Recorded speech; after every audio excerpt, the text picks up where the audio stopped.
Welcome back.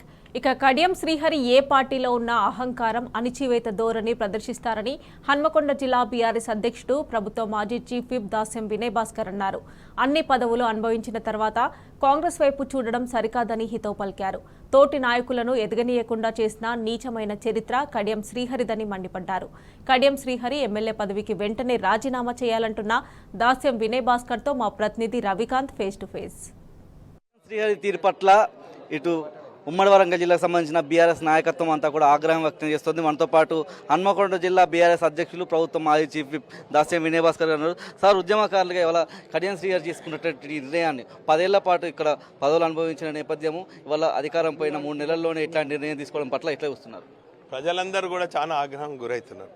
ఖచ్చితంగా వీరు ఏ పార్టీలో జాయిన్ అయినా, ఏ పార్టీ బీఫామ్ తీసుకున్నా, ఈయన కానీ వీళ్ళ బిడ్డ కానీ నిలబడితే ప్రజాక్షేత్రంలో వాళ్ళకు ఓటమి తప్పదని చెప్పి ఈ సందర్భంగా మరి గులాబీ సైనికునిగా హెచ్చరిస్తున్నాం. అంటే వీరి చరిత్ర ఇది వెన్నుపోటు చరిత్ర కొత్తది కాదండి. వీరు గతంలో కూడా టీడీపీలో ఉన్నప్పుడు పాపం దేవుడు లాంటి ఎన్టీ రామారావును కూడా వెన్నుపోటు పొడిచి చంద్రబాబు పక్షాన చేరిండు. తిరిగి చంద్రబాబుకు కూడా వెన్నుపోటు పొడిచి బీఆర్ఎస్ పార్టీలో చేరిండు.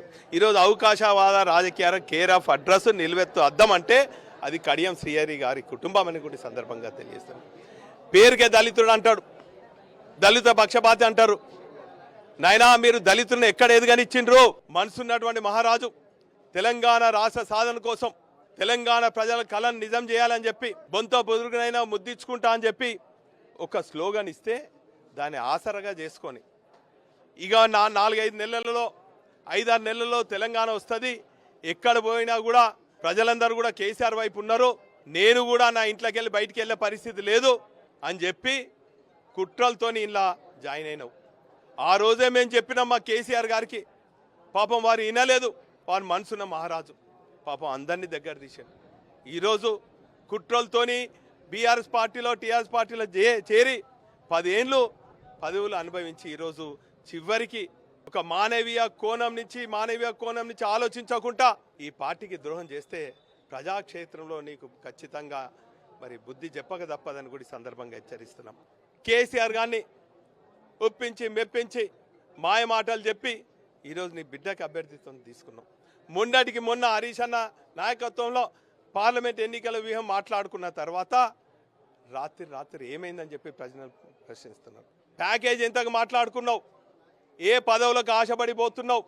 ఒకవేళ ఈ పార్టీ పైన ఆరోపణలు చేస్తే అవి రుజువు కాలేదు. నీకు నీతి నిజాయితీ నిబద్ధత ఉంటే గులాబీ జెండా పైన గెలిచినావు, ఈ పార్టీకి రాజీనామా చేయి, శాసనసభ్యత్వం రాజీనామా చేయి, ప్రజాక్షేత్రంలో నువ్వు పోయే పార్టీతో నిలబడు, ఆ జెండాను చేతపు గెలిస్తే అప్పుడు నీకు నీతి నిజాయితీ ఉంటుంది తప్ప ఈరోజు వెన్నుపోటు రాజకీయాలకు, నీ అహంకార రాజకీయాలకు, అవినీతి రాజకీయాలకు ప్రజలు బుద్ధి చెప్పే సమయం ఆసనమైందని కూడా ఈ సందర్భంగా తెలియదు. చివరిగా కార్యకర్తల్లో ఇలాంటి ధైర్యం, విశ్వాసం, భరోసా నింపుతున్నారు. పూర్తిలో వాళ్ళు ఆత్మవిశ్వాసం కోల్పోయేలా చేస్తున్న కొంతమంది నాయకుల వ్యవహార శైలిని మీరు ఎట్లా చూస్తున్నారు?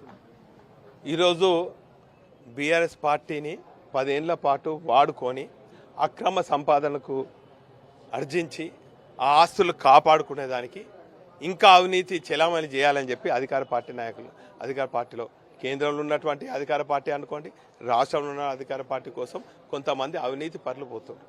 కానీ స్వచ్ఛమైనటువంటి నికారసమైనటువంటి ఉద్యమకారులు, గులాబీ సైన్యం ఖచ్చితంగా కేసీఆర్ వెంట ఉంటారు.